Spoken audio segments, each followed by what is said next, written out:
Good morning, ladies and gentlemen of the press.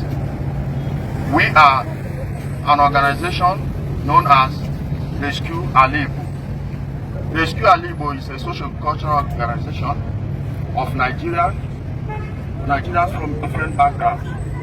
Even though we are mostly from the southern part, we also have our members from the north. And we are here this morning to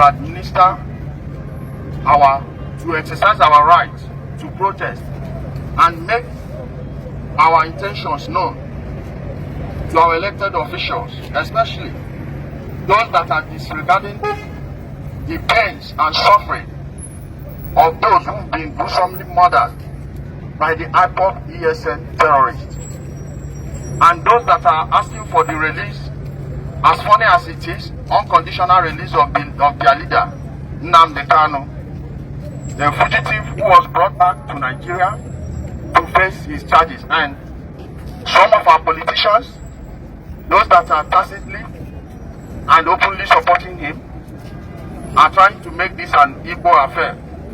We are not going to allow that.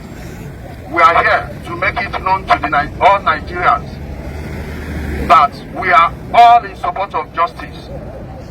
Please, IPOB is not Igbo.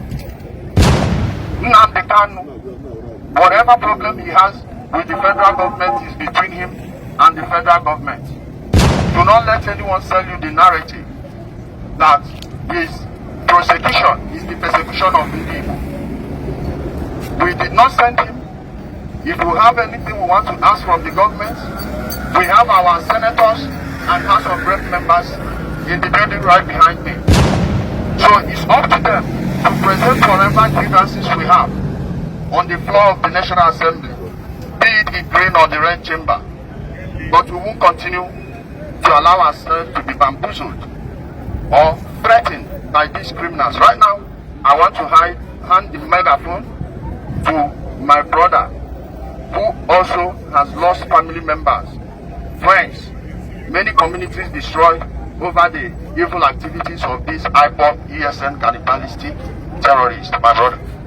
As we are planning for the release of Mazi Nnamdi Kanu to go for a protest on 20th of this October 2025, some people have already planned, some people have already go for the protest for Mazi Nnamdi Kanu to not be released. I can't believe that this man called Ijele saying that Mazi Nnamdi Kanu is not from Igbo land. Well, I will just play the remaining video for people to see and understand what we are passing through. Yes, our problem is not only the government, our problem is from Igbo. Well, I will just allow people to watch this video and see what Ijele said on this video. But please, when you are watching this video, please don't forget to share and also subscribe to my YouTube channel. Thank you. Good morning, members of the press. Good morning. Good morning, members of the press. We have gathered here this morning with grievances and pain. I am from Olu, the epicenter of these atrocities, and I've been affected as a businessman. My businesses have been run down. If you are in the hospitality business around Olu zone, you will understand that for the past 4 years that businesses are down. People are being killed, relatives, young boys are being brainwashed to go into the bushes in fighting for some sort of agitation. And this is not what Igbos are known for.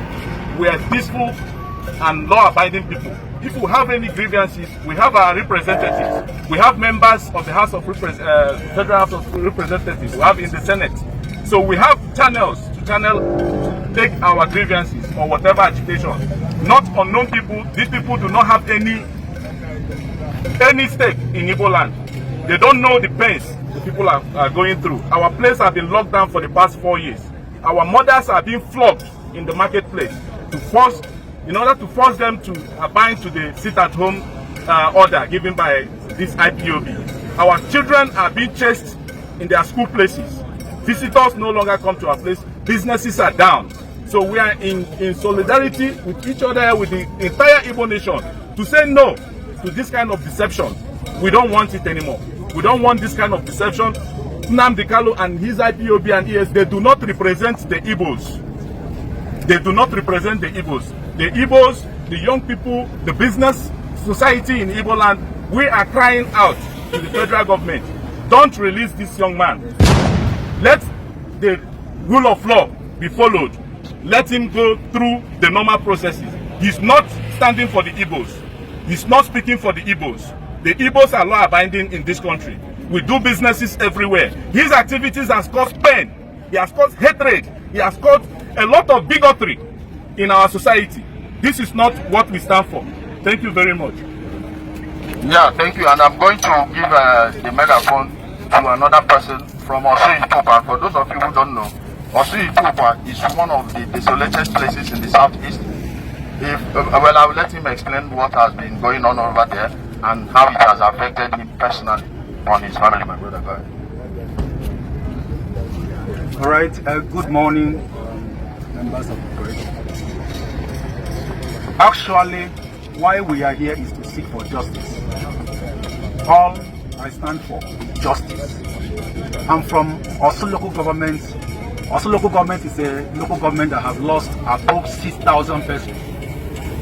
In my own family, I lost 10, 8 of my brothers and 2 of my sisters. My brothers were slaughtered. The video is everywhere. They eat their meat. They use their meat to cook egusi soup. The video is everywhere. How will you feel when you see your brother meat being, that is, people will be eating your brother's meat? How will you feel when you see your brother being slaughtered in a video? How will you feel? This particular video I'm holding here now is my brother. If you can view it, this is how they slaughtered my own brother. And the people are asking of justice I don't know about. If there is anybody who needs justice, it should be me. And so many other people from Osu local government. I am speaking for the entire Igbo. Those people who fall victims to this, what will I call it? All this criminality. That is what we stand for. Let justice take its course. That is what I have to say for that. Sorry, my brother. Sorry, my brother. You see, for you politicians that want Nnamdi Kanu out, we know the reason you want him out is because none of you have legacy projects to present to your people. Any Naya Baribe, you want dot nation. When ex-president Muhammadu Buhari said IPOB is a dot in a circle, and you are still calling for the release of the criminal, the bastard responsible for the, we have no respect for any of you scumbags. Because you want to be confusing those back home with a non-existent beer fraud. Yes, it's a fraud. I challenge the journalists to go do their due diligence. Go investigate the registration of IPOB and the UK company's house. It's registered as IPOB Worldwide Limited. Ask yourself, what sort of a secessionist organization is registered as a private business? You can fact check me on this.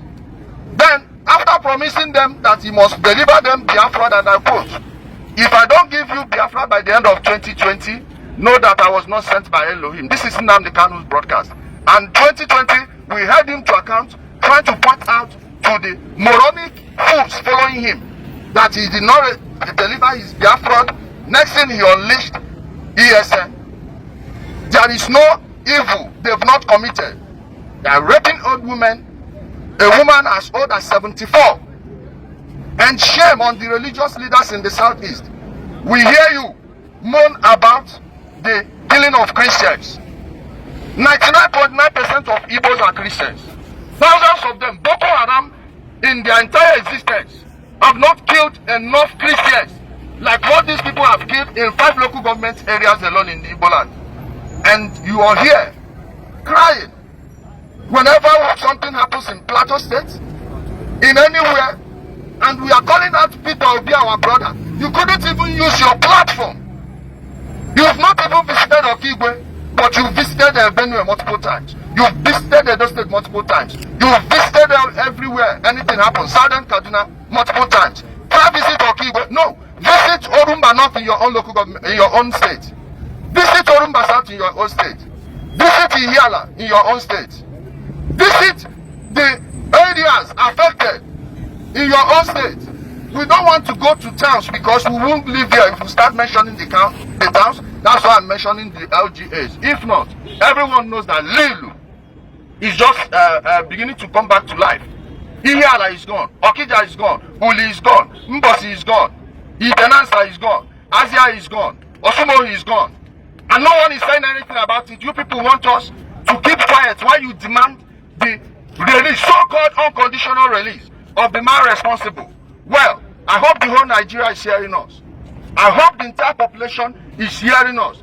And we beg President Bola Ahmed Tinubu, Asiwaju the Jagaban, please, do not fail us, did not fail Nigerians, and above all, do not fail Igbo. Do not buy into their blackmail.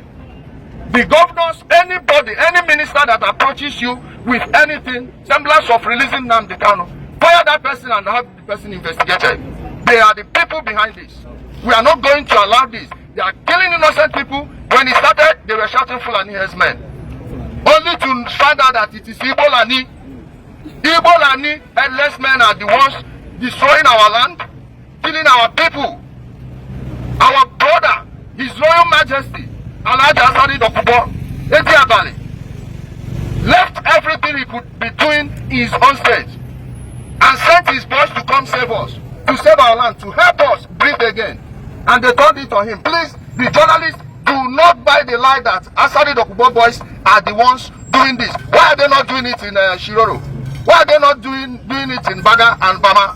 Why is it only in the southeast? The same place they told you that Fulani herdsmen are operating. One Fulani we've not caught. Not a single Fulani has been caught. Caught me anywhere.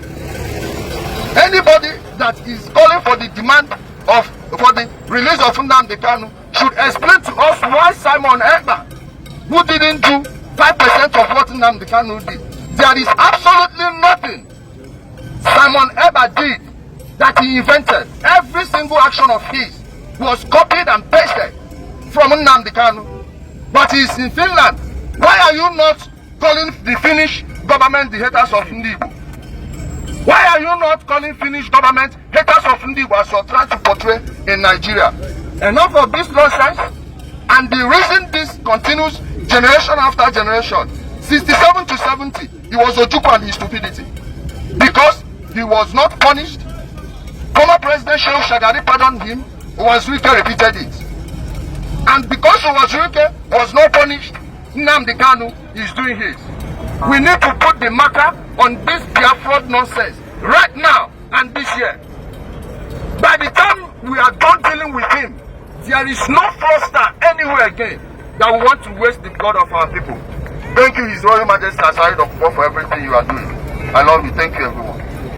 What I understand on this video, what I understand in this protest against Mazi Nnamdi Kanu to not be released, one is that these people have already been bribed.